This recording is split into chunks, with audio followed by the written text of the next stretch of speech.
New and final deadline for SIM registration.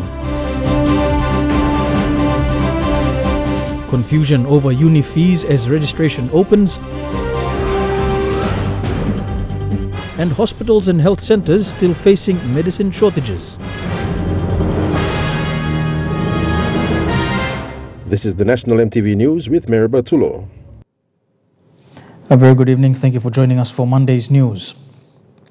Communications Minister Sam Basil has announced a final extension to the SIM card registration exercise.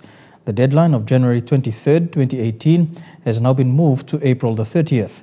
According to Minister Basil, this will be the final extension to the SIM registration deadline. Failure to complete SIM registration will see telcos slapped with a hefty penalty fee. In December, the deadline for the mandatory SIM card registration exercise was extended to January 23, 2018. But on the eve of this deadline, a new development. Minister for Communications, Information Technology and Energy, Sam Basil, this afternoon announced a further extension to the SIM registration exercise. The major reason? The high percentage of subscribers from all three mobile telecommunication companies who have not yet registered. And this extension will not be extended anymore after this extension. The extension will be now pushed to April 30, 2018.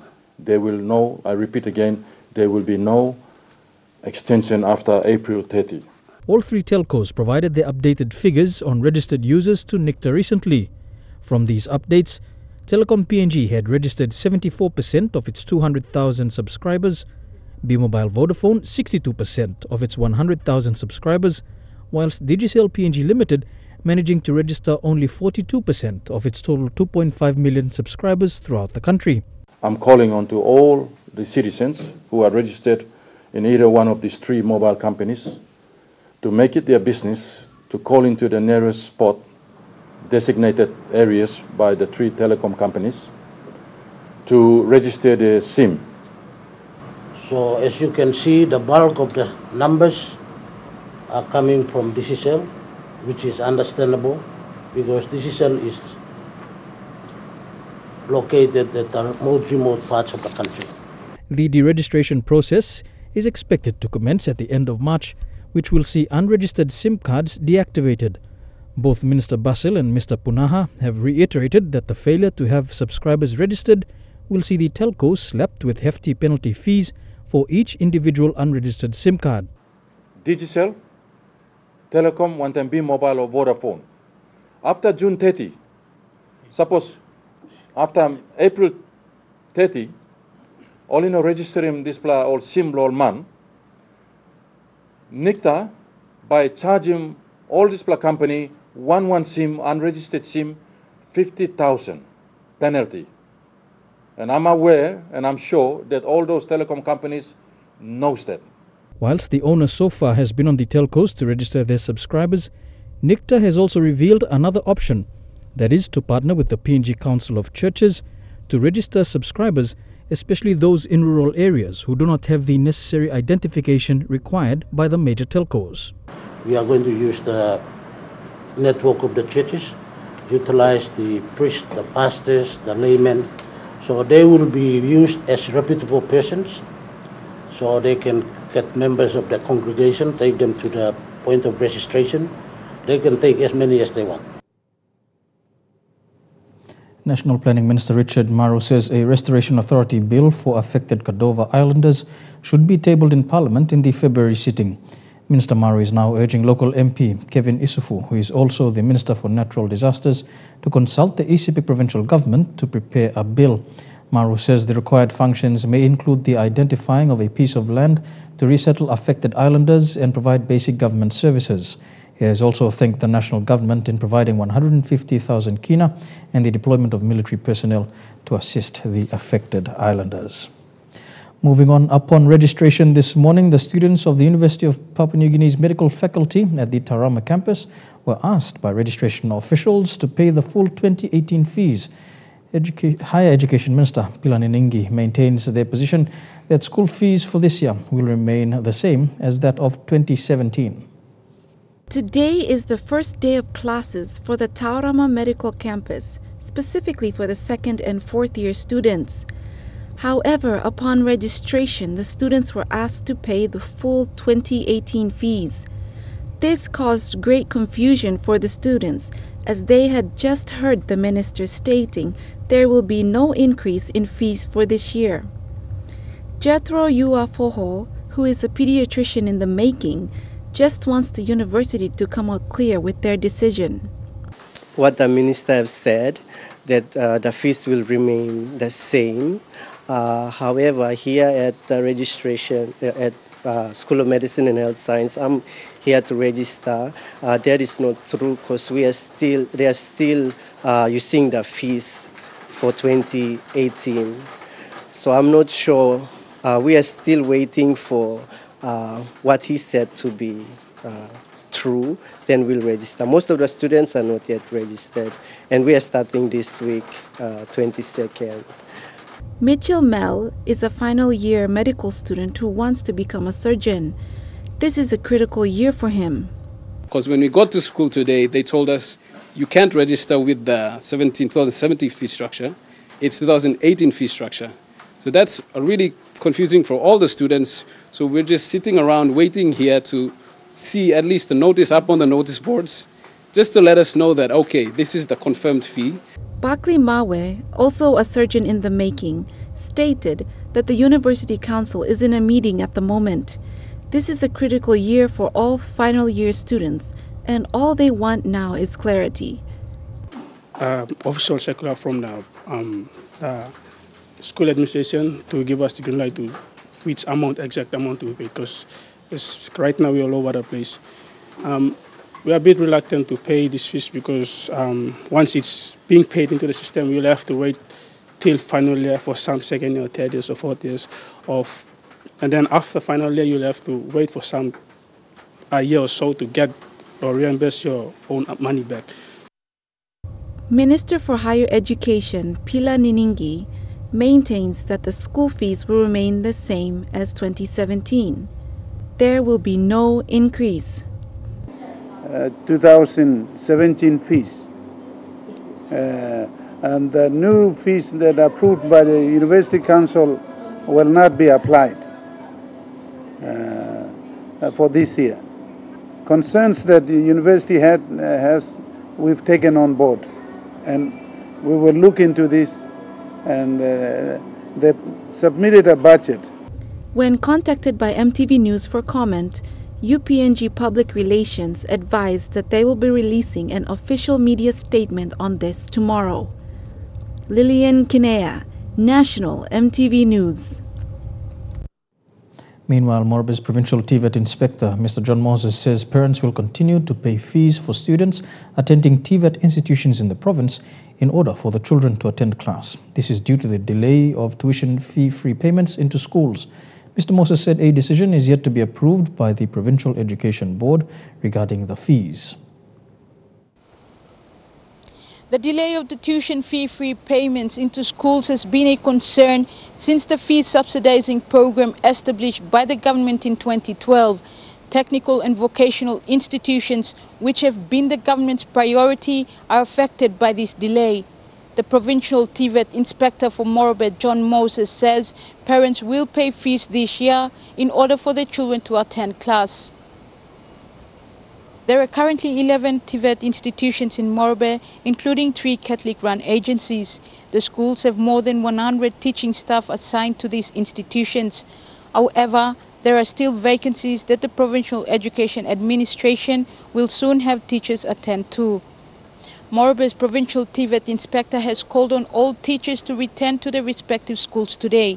Teachers should have their resumption of duties summary sheet or RODSs signed and delivered to district education managers to send to Port Moresby. Julie Badui Owa, National EMTV News, Ley. Students from the autonomous region of Bougainville are now travelling back to other provinces to resume their studies for 2018. This afternoon in Buka, the Buka Wharf was packed with travellers, especially students who waited to board the local ship MV Cebu. They are among students who are returning to East New Britain, West New Britain, Ley, and also the Highlands region. Most of them prefer to travel on ships because it is cheaper, more reliable, and more convenient. Meanwhile, teachers in the autonomous region of Bougainville also resumed normal duties today with no major disruptions. National EMTV News continues after these messages. Stay tuned.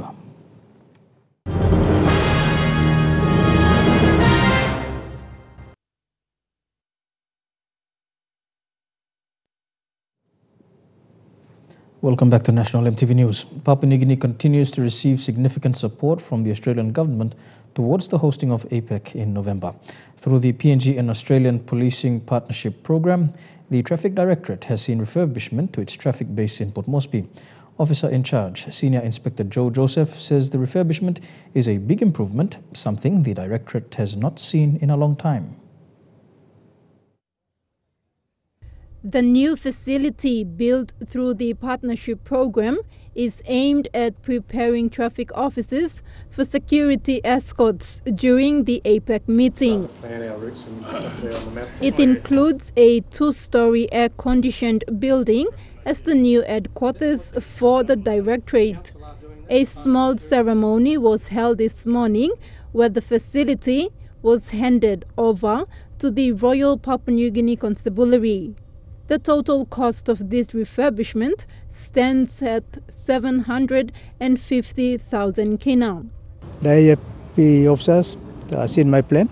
They went ahead and then they put in their proposals through their commander, which we are very, very grateful with them to carry on the redevelopment again here. So with that, they developed this area here. They created a place. They also put up a new cassette on this side, and then the new facilities here. The Traffic Directorate is responsible for the escort of over 21 world leaders with their delegations who will be attending the summit. These officers are expected to provide high-level security for these leaders from their accommodation venues to the meeting areas. 7 Brave Force all parked at the back, and they have purchased 26 motorbikes or 600cc, and they are all dressed. And we also have 20 motorbikes that were purchased by APEC Coordinating Authority, ACA. So far, 30 traffic officers have been trained through the partnership to provide close protections and motorcades. But in order to provide such high-level security, the Directorate still need more officers. But first we'll look locally here in NCD, and later we'll look outside, probably into Central Province, and if the funding permits, with the AESC and our department, we will have to get manpower from outside.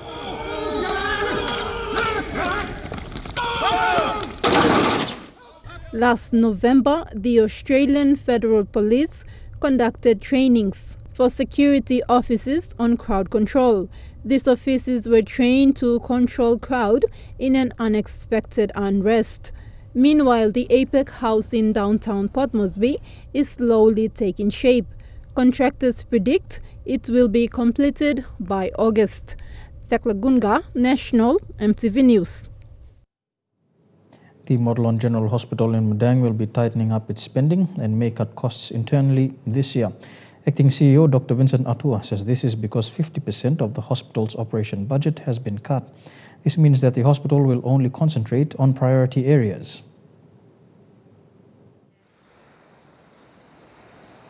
Acting Chief Executive Officer for Modelon General Hospital, Dr. Vincent Atua, says the hospital may scale down operations in some areas.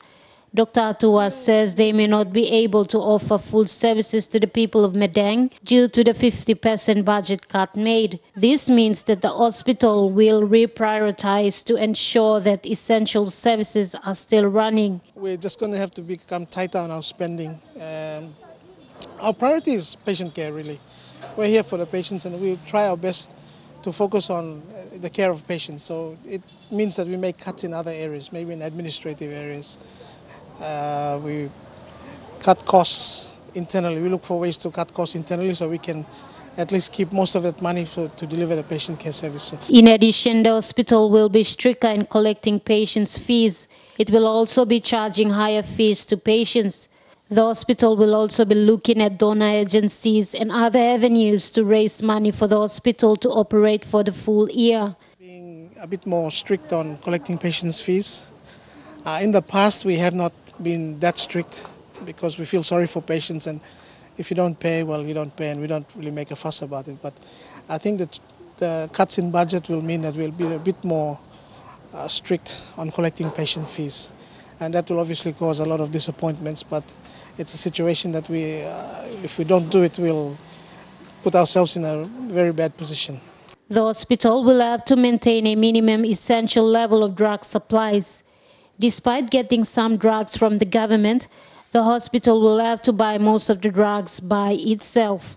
Meanwhile, Dr. Atua says the big problem that will drag the hospital down is if the clinics in the rural centers are undersupplied with drugs. This is because patients will have to go to Modilon Hospital to get treatment. This then puts an extra burden on the hospital. And so if they're undersupplied, the patients there come to the hospital, and that puts an extra burden on the hospital. So if we can manage that aspect well, the hospital on its own should be able to manage. Martha Luis, National EMTV News, Madang. The Kaboom Health Center in Morobe has closed down due to a shortage of basic medical supplies. Health Extension Officer and Officer in charge of the health center, Kevin Awini, says they are unable to treat patients without these drugs. Mr. Awini said they are out of stock of antibiotics, amoxicillin, Septrin and antibiotics, and have limited stock of gloves and gauzes. On Friday, they decided to close the center until they get medical supplies. Mr. Awini says they can give prescriptions. However, there are no pharmacies in the area, and making referrals would be costly for the locals. The health center treats up to 18,000 patients from the Kaboom district, including referrals from 8 posts in neighboring districts. Its closure has affected many patients. Mr. Awini says with the assistance from the provincial government, medical supplies are expected to be brought to the district, hopefully by Thursday this week. A 34-year-old man from Tatana village was tortured this morning after allegedly being suspected of killing the late Kato Otio through sorcery.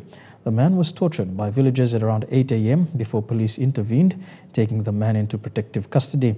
Metropolitan Superintendent Pero Drano has asked the villagers of Tatana to refrain from such activities and let police investigate the matter. And let me also put it this way, that police would not tolerate anyone torturing a person suspected of sorcery, because that is no longer accepted.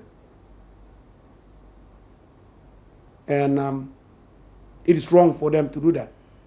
If they think somebody have caused certain thing, they report and let us investigate. Do the right thing and let the police continue the investigation into this suspect, which is of different nature than a sorcerer incident. And also let the coroner to complete the finding on the ultimate death of the late Kato Otio. Manus police have conducted awareness on drugs and sexual-related violence in Pombuna and Bupi Chupen Madi LLGs. Last week, police officers met with Coronado Islanders and those in Timonai Ward and discussed ways on how to police such offences at the community level. This comes after Manus has seen an increase in alcohol and drug-related offences. Provincial Police Commander Chief Inspector David Yapu says the idea is to advertise the Family and Sexual Violence Unit and assist communities address family violence. Police in Madang destroyed 29 cannabis plants that have a street value of at least 12,000 kina. These drugs were uprooted at a suspect's garden on Karkar Island at 9 a.m. yesterday. The drugs were transported by boat to the mainland and were taken to the Madang Town Police Station, where it was destroyed. Acting Provincial Police Commander, Senior Inspector Jacob Bando says the suspect escaped. However, police know his identity. The suspect was alleged to have been cultivating and selling the marijuana. Here with National EMTV News, when we come back, a look at US President Donald Trump, what his supporters are saying about his leadership. Stay tuned.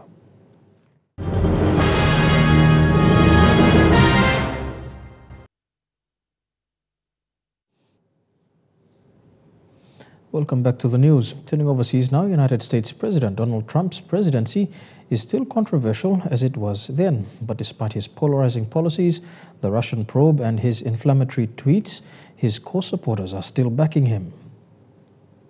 Decided to put it up to honor the one-year anniversary of his inauguration. With a Trump banner now in her front window, isn't that cute? Joanna DeFranco is the ultimate loyalist. This is a Trump beer stein. She has Donald Trump memorabilia throughout her house.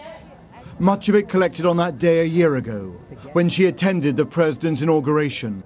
I will faithfully execute the office of President of the United States. Congratulations, Mr. President. That moment undoubtedly changed America's trajectory. For liberals, it was a crisis for the Republic. For Joanna and her friends, literally jumping up and down with joy, it was the rebirth of their country. Today, she feels Trump has met every expectation, that he possesses almost a political telepathy, sensing her instincts before she knows them herself. Everything he said was spot on about as far as how I feel. I was like, man is amazing that he knows what I'm thinking. I pledge allegiance to the flag of the United States of America. A year ago, News at 10 followed Trump supporters from Pennsylvania to Washington for the inauguration. Talking to them again after this roller coaster year, remarkably few have buyer's remorse. Everyone has faith in America again. Alex was also on the National Mall that day. Along with her boss, she runs a pizza restaurant, and they are thrilled with how America has already changed. Amazing. And the optimism in everyone is great. The economy is doing wonderful. It's absolutely wonderful to have him as president. Absolutely love it. The longer he's president, the more I like him. And I'm proud of him. I'm proud of us as a country. America has been deeply divided by this president. You can see it everywhere. A US, Trump and Confederate flag outside of one house. A resist and gay rights flag outside a neighbor's. But what is saving Trump is that his supporters are not deserting him, whether in small-town Pennsylvania or the suburbs of Virginia. We thank you that you have given us a great president. Here we joined a pro-Trump anniversary gathering, where the president is seen as the figure behind a booming economy. God bless America. Here they see Trump's tweets as masterful diplomacy, vulgar words as plain speaking, and his murky business past as a sacrifice for the nation. Look at the man. What we see is a man whose heart beats with the American people, who has given up his lifestyle, his billionaire lifestyle, to basically be savaged by the media because he wants to help America. Others believe Europeans will come round to what happened here a year ago. When you have that kind of a shock, there will always be some kind of recoil. But I think on balance, by the time his 8 years, and I do expect it to be 8 years, is over, that you're going to see a very positive view, not only across the fruited plain here, but also across the pond. This afternoon, the president was nurturing this same loyal base. He was addressing an anti-abortion rally by video link. Thank you to the March for Life. These activists feel that Trump is delivering for them, especially on social issues. So they overlook any flaw and forgive any blunder. This president has polarized the country, deeply offending liberals, but enthralling those who wanted a disruptor-in-chief in the White House. You're with National MTV News. Trukai Sports is up next. The Hunters back in training. The Parlays depart for the Sydney Sevens, and the FIFA World Cup trophy expected in PNG as part of its tour. Those stories in Trukai Sports when we come back.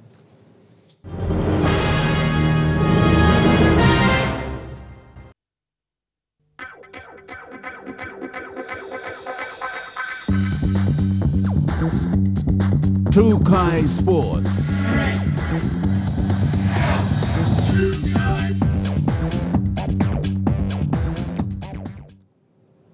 Welcome to Trukai Sports. To Rugby League, the SPPNG Hunters are back in training, with coach Michael Maram expected to name his final squad next week. The squad was reduced from 44 to 31 players, with 3 more players to be cut to form the final 28-member squad. This year's 2018 Hunters team will be lacking many experienced players in the front row. Only a few have been retained and some have been contracted to play overseas. The Albert brothers were strong in the front row last season. They will be missing from this year's squad after being offered contracts to play in the English Super League. Another duo that will be missing from the team is Esau Siune and David Loko, who have hung up their boots after last season. Coach Michael Marum will be relying on Kumul's forwards Moses Meninga, Nixon Poot and Adam Korave to take the lead in front. The team stopped training after the untimely passing of Kato Otio. Marum suspended the Hunters' preseason training until the team is focused and ready for preparations. Following the burial last week, they resumed preseason training where the final 28-member team will be named. Elijah Levet, National EMTV Sports. To rugby union, the PNG Sevens women's team, the Palais, left for Sydney today to attend the HSBC Sydney Sevens series. The 12-member team will be captained by veteran skipper Debbie Kaure.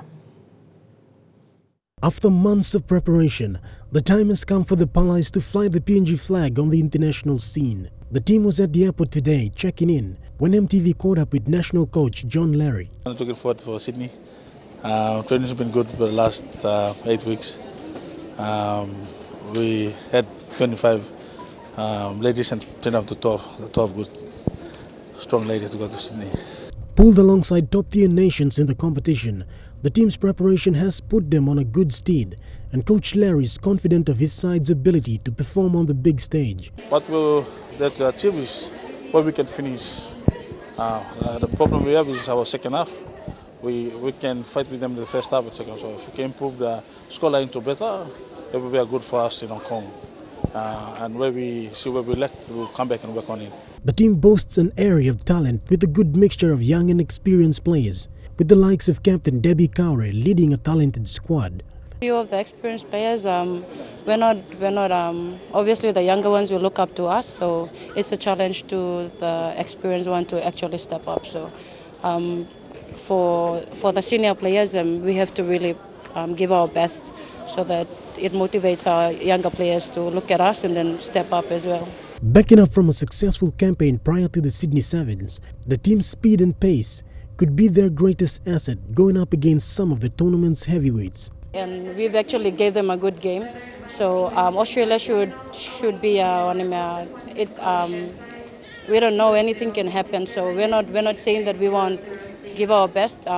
We should give a good good game against the teams. Like they're big countries and we're just small, but we have faith in us that we will do it. Another young talent in the squad is Gemma Snobelt.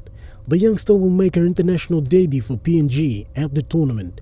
John's actually putting me in the half, so I'm going to be sort of playmaking around with the other girls. So it'll be good. It'll be good. However, the young lass said she has gelled in well with the team since joining camp and is looking forward to give her best for Papua New Guinea in Sydney. I do. The other halves that are in the team as well, I do gel a lot with them. They're good. They talk to me when we're training and stuff. They tell me how their game plan is, and I'll just adapt to it. So I'm really excited for it. Shane Saroya, National EMTV Sports. To football, and defending champions Toti Suridelas showed no mercy with a commanding 8-1 win over neighbours Buang FC at the Sir Ignatius Kilaga Stadium over the weekend. The PNG internationals in the Dwellers outfit, Nigel Dabinyaba, Raymond Gonemba and Emmanuel Simon, all scoring doubles to guide the Dwellers to a comfortable win.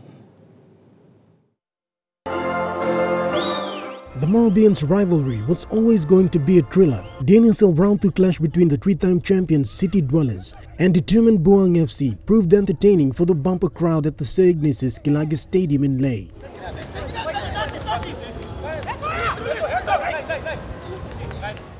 Buang knew they had to start the match with aggression and make the Dwellers work, especially in the backline. A couple of early attempts at Dwellers' goalmouth sent a positive vibe up the stands to their loyal fans.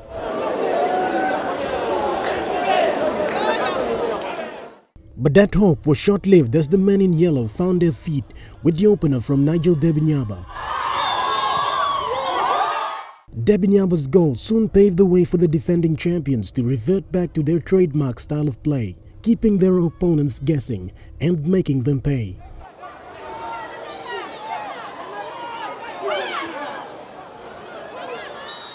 The PNG couple's slick combination of Jacob Saboa and Emmanuel Simon again left the crowd in awe as Simon slotted his second into the net for the city dwellers.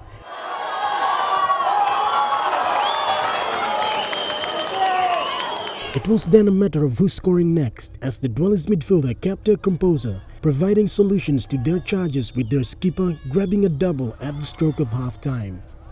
Going into the second stanza 5 goals down was a mammoth task for Boang to overcome. But with gritted teeth and sheer determination, Boang registered their first goal of the afternoon. But the city side was quick to respond as Debin Yaba collected his second with Tutizama Tanito, making his return to the NSL with a stunner. A delighted Toti City Dwellers coach Peter Gunemba praised his side for their effort, but highlighted areas of improvement.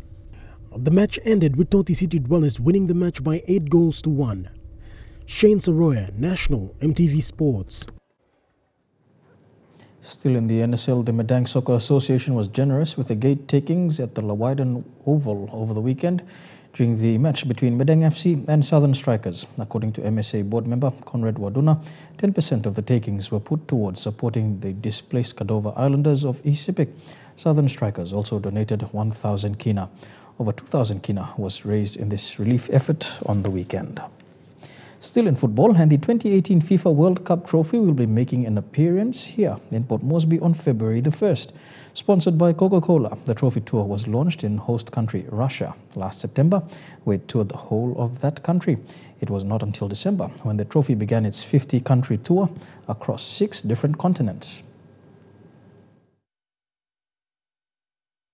Approaching the arrival of the FIFA World Cup trophy, sports fans and followers alike will once more catch a wave of this worldwide hype. Though at the moment no official confirmation from PNGFA has been made as to which route this trophy will take here in the country, but it is confirmed that come the 1st of February, the trophy will be on PNG soil. It is expected to return to Russia in May ahead of the 2018 FIFA World Cup. The World Cup kicks off on the 14th of June and ends on 15th July. And the 8-pool competition will see 32 nations battle for the trophy. So far, Africa has 5 qualified teams and likewise for Asia. Europe holds the highest of 14 teams while the Americas have 3 teams. The FIFA Trophy Tour itself makes it the 5th biggest sporting event to come to PNG in the last 2 years. Nervously converted the penalty. Following the wake of the 2016 FIFA Under-20 Women's World Cup, Papua New Guinea went on to co-host the Rugby League World Cup last year. Over they go, into score, Lachlan Lamb. And the RLWC Trophy Tour, which was the precursor, gave fans a taste of this world tournament. And soon afterwards, the Commonwealth Games Queen's Baton graced PNG briefly on its way across 70 Commonwealth nations. Vinny Rose-Ryko, National, EMTV Sports. To squash now, and the Australian Junior Squash Open on the Gold Coast saw the PNG Juniors team put out some strong challenge over the weekend. Amity Alakos lost to her Australian opponent, Kestin Mehta, to be placed 8th out of a total of 14 girls. Christopher Whitchurch is placed 16th out of 24 after he lost to Zach Hilfstein of Tasmania, while Nalu lost to Corey Condon of Queensland. However, he is in the playoffs for the 22nd spot out of 32. The junior squash team has completed yet another tournament in Australia and is now looking forward to the Cairns Open on February the 17th and 18th. Coach Madako Suare Jr. said the overall performance of the juniors were competitive. They dedicated the tournament to the late Tina Yansom, who has contributed a lot to the development of junior squash in Papua New Guinea. Yeah, with Trukai Sports still to come, the Australian Open, NRL and cricket. Stay tuned.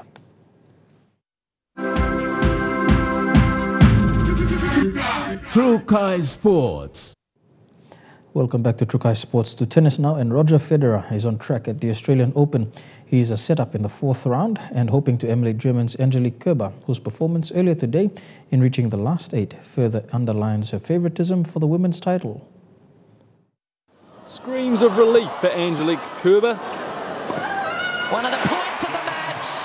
The 21st seed pushed all the way in the round of 16. Kerber has just ripped it past her first. Her quarterfinal will be no easier. 17th seed Madison Keys awaits her after the American had a far easier time of it. She was waiting for it, Keys. Gone from Melbourne Park, though, the last local hope, Nick Kyrgios. But this time with his reputation intact and full of praise for Grigor Dimitrov. He hasn't even found his best form yet, and he's still getting through all these matches, which is pretty frightening. Dimitrov imperious in the face of the Aussie onslaught. That is a beautiful pickup. Kyrgios tried, but simply had no answers. That is sensational tennis. The Aussie found some much-needed form in the third, but he couldn't sustain it. Dimitrov going to another level to advance to the quarterfinals. Hoping to join him there will be Roger Federer. The Swiss ace is currently in a tight battle with unseeded Martin Fucsovics. Oh, he's vaporised that forehand. Federer off to a good start though, taking the first set 6-4. And there was also success for Kiwi Marcus Daniel in the men's doubles. Daniel through to his first ever Grand Slam quarterfinal. To the NRL now, Warriors CEO Cameron George has laid down the order to his major recruits. The club completed an off-season clean-up both on and off the field, and George is looking at Tohu Harris and Adam Blair to lead the Warriors in a golden era. Together, they bring 17 years of NRL experience to the Warriors. It's no surprise then the CEO's expecting big things from Tohu Harris and Adam Blair. What impact do you want them to have? A huge impact. You know, they're quality people, they're quality leaders, they've got great experience at other clubs, and we want them to be a voice here. We want them to lead. The duo are reportedly costing the club over $1 million a season. And they have a really great opportunity here to lead this rugby league club into an era that we haven't been in before, and that's winning competitions. As a premiership winner with Melbourne last year, Harris knows all about winning. Trying to achieve something that would be pretty special to achieve at this club, so that's a big driving factor. As for Blair, he's bringing a hard-nosed attitude. Everything I do is being competitive and being accountable for the things I do. Coach Stephen Kearney's already noticed a lift in intensity in pre-season. That's partly due to new fitness trainer Alex Corvo. His CV includes stints with the Kangaroos, Storm and Broncos. He's missed one final series in 15 years.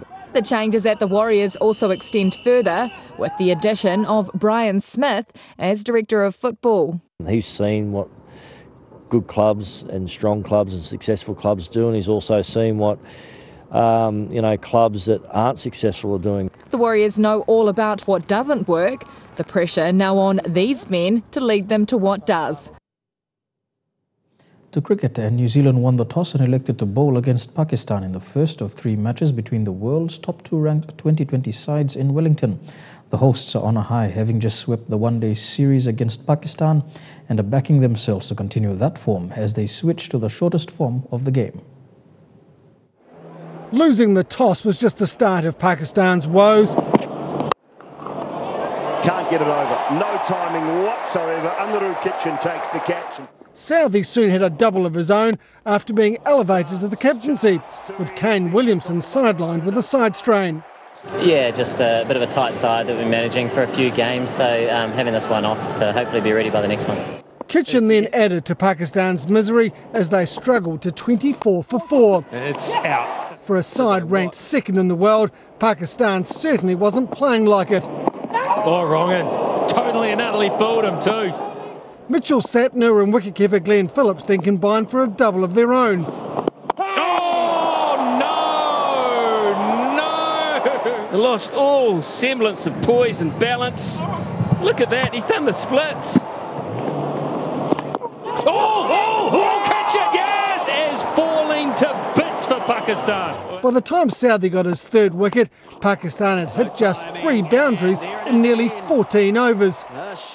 A late flurry from Babar Assam with 41 took Pakistan into 3 figures, but only just, all out for 105. But the Black Caps innings quickly started to mirror Pakistan's effort. That's what we've seen. We're going to see it from the New Zealand top order as well. And just as the Black Caps looked like they were getting some momentum, Tom Bruce fell for 26. David DeSoma, News Hub. And that ends Trukai Sports. We'll have further weather details when we come back. Trukai Sports.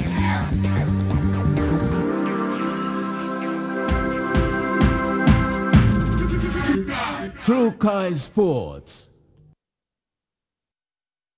The weather details are proudly brought to you by Dulux Weather Shield. With doing with Dulux.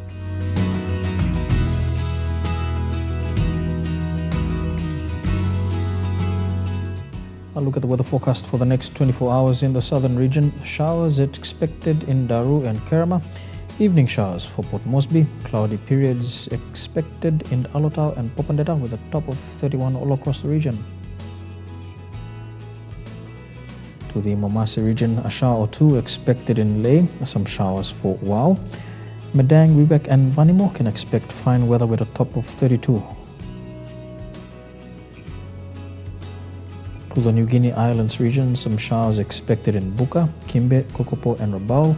Fine weather for Lorengau and Kavieng. And in the Highlands region, Mount Hagen, Goroka, Kundiawa, Mendi and Wabeg, all these major centres can expect some cloudy periods over the next 24 hours with morning fog.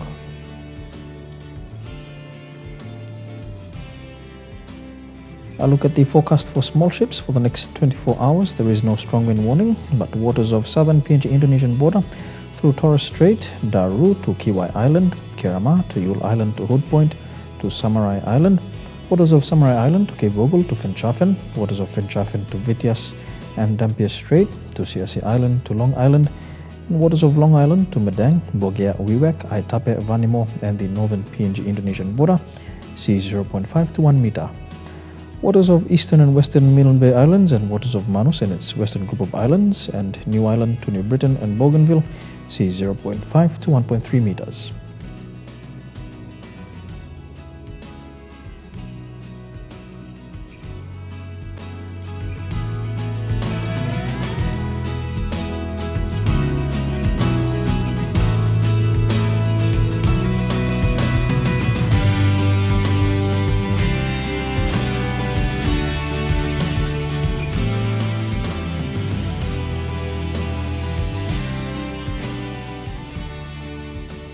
And now look at the ocean forecast for PNG areas. Coral Sea, sea slight with clockwise winds at 10 to 15 knots.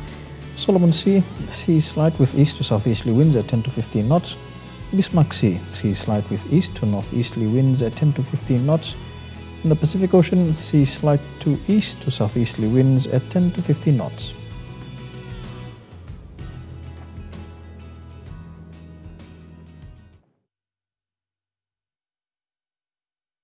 The weather details are proudly brought to you by Dulux Weather Shield. With doing with Dulux. And that's how we begin another working week this Monday, the 22nd of January 2018. On behalf of the EMTV News team, pleasant viewing. Good night.